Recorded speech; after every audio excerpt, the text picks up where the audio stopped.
Okay, now we're going to take notes over CO2.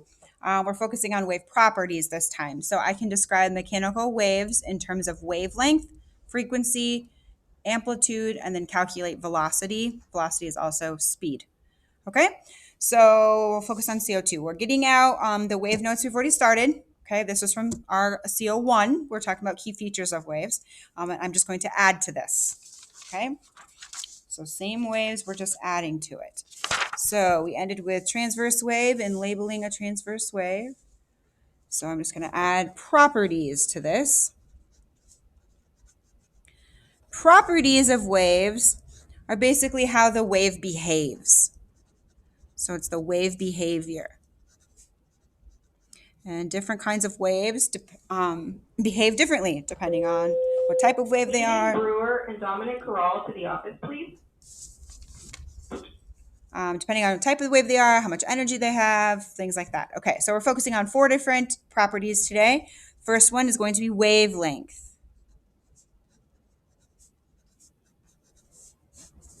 Okay, the wavelength property is basically the length, it's a distance, of one wave. Now this looks different in a transverse wave and a longitudinal wave because they're two different, the particles are moving in different directions. So it does look different. So we'll label that in a second. So right now we'll just do definition. Wavelength, length of one wave. Okay. The next property we're going to write down is amplitude. Okay.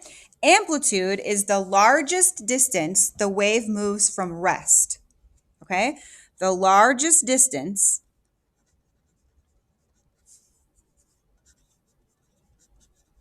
so again, another distance. The wave moves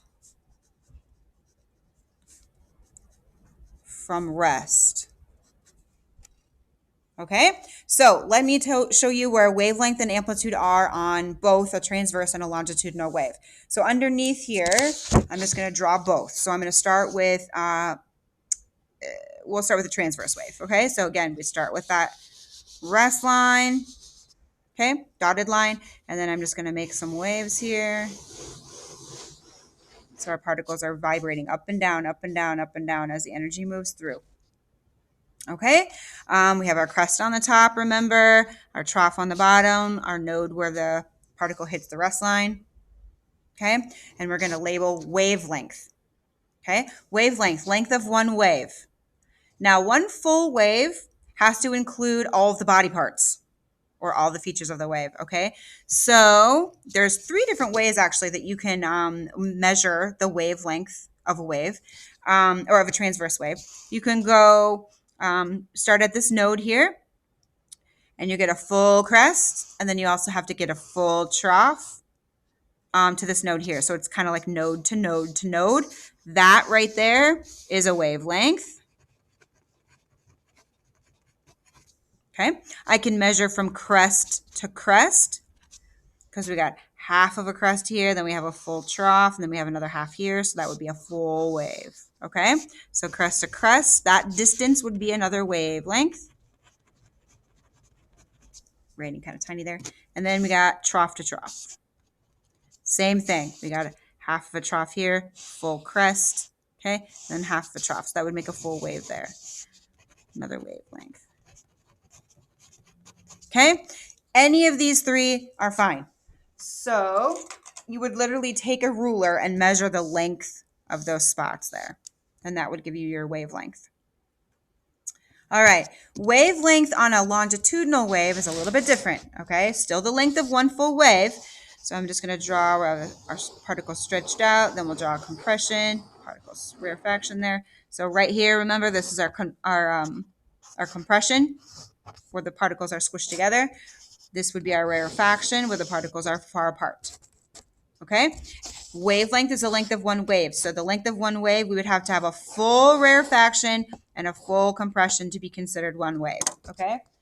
So let me get a different color here.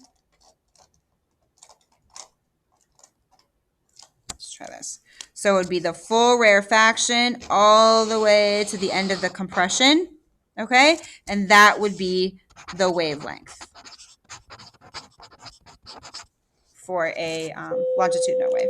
Anna Nernest and Irissa Roberts to the office, please. Okay, amplitude. To measure the amplitude on a transverse or on a transverse wave, the largest distance the wave moves from rest. So we're literally measuring the farthest distance away would be the crest. So we're going to measure from rest to crest. That's the amplitude. So you measure it with a ruler. You could also do rest to trough. That's also an amplitude. Okay. So rest to crest or rest to trough. Okay. A lot of times, my biggest mistake is people like to measure from the crest all the way to the trough, and that's actually 2 amplitudes. So make sure you're just doing rest to crest or rest to trough.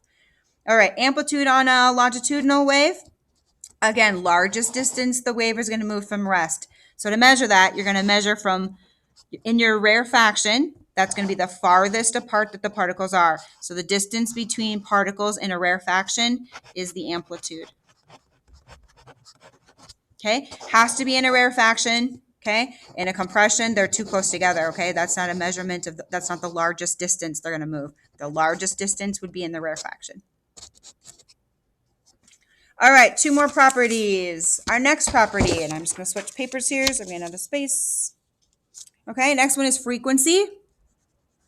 We've already talked a little bit about frequency when we did our pulse rate activity at the very beginning, but frequency is the number of waves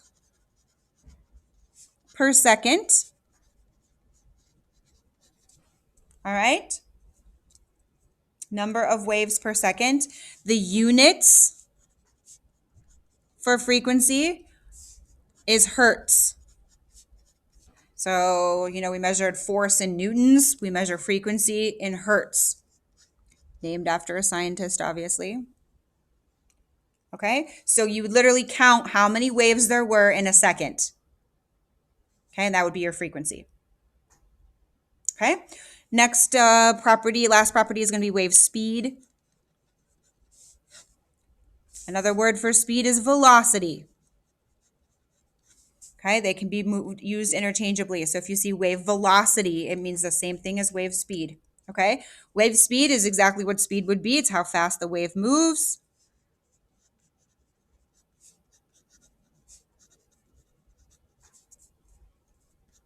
How fast the wave is traveling. Right, it is a formula. Okay, speed and force of motion was a formula. Same thing for the waves unit. Okay, wave speed is going to depend on a few things. Obviously, it's going to depend on the type of wave. I'm going to put that in a star. Depends on the type of wave it is. Some waves just move faster than others.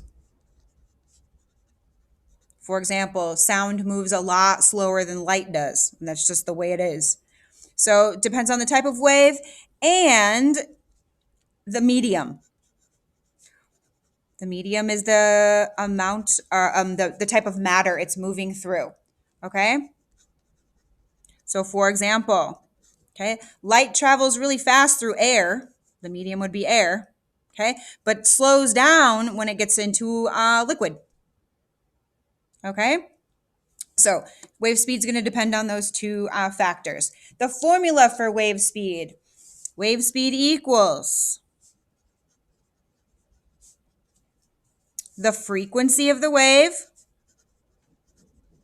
okay, which remember is the number of waves per second, multiplied by the wavelength. And the wavelength is the length of one wave. So you would find how many waves are there in a second. You'd find the wavelength, and you just multiply those 2 numbers. Okay. Symbols. We're using a formula here, so formulas always come with symbols. The formula, or the symbol for speed, is a capital S, just like it was in waves or in force and motion. Okay. The symbol for frequency is a lowercase f. Okay, an uppercase F or a capital F is force. So we have to make sure we use a lowercase f. That means frequency. Okay, and wavelength is a Greek symbol called a lambda. Okay, and I know they do that to confuse you, but don't be confused. So you draw a little line like this, and then there's a little tail here, and it comes down, almost looks like an upside down V or a caret. Okay, with a little curl there. It's called a lambda. Okay, so if you see this, it's just the symbol for wavelength. Don't let that scare you. Okay, so those are wave properties. We've got wavelength, length of one wave. We've got the amplitude, largest distance the wave moves from rest. Okay, we've got frequency, the number of waves per second. And then we have wave speed, which is how fast the wave is traveling. Okay, and that is CO2.